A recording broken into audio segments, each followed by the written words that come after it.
Cyber ठकेरु रक्षा निमंते Brahmapur police पक्षरु सचेतनता rally सह विभिन्न कार्यक्रम हाथ कुना परिप्रेक्षी में गुरुवार दिन सदर थाना पक्षरु डेप्यूटी सुपरिटेडेंट अक्षय कुमार पंडा नेतृत्व में कुकुड़ाखंडी विज्ञान महाविद्यालय में साइबर ठकई नहीं सचेतनता शिविर अनुष्ठित होगा सह छात्र छात्री साइबर ठकेरु किपरि बर्तिबे से संपर्क में उपस्थित समस्त पुलिस अधिकारी सचेतनता करथिले।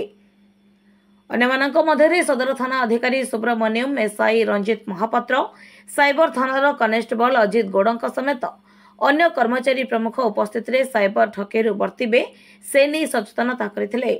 एही अवसर में कोकड़ाखंडी महाविद्यालय समस्त अध्यापक अध्यापिका एवं समस्त कर्मचारी प्रमुख सहयोग करिथिबा देखिबाको मिलिछि।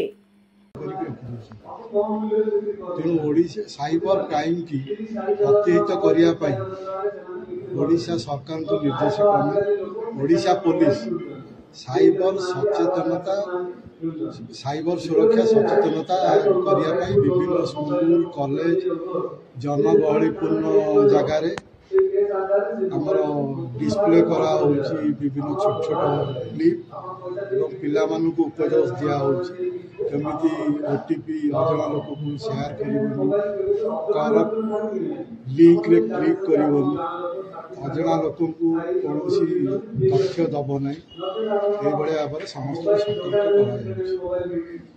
ब्यूरो रिपोर्ट गंजाम समाचार।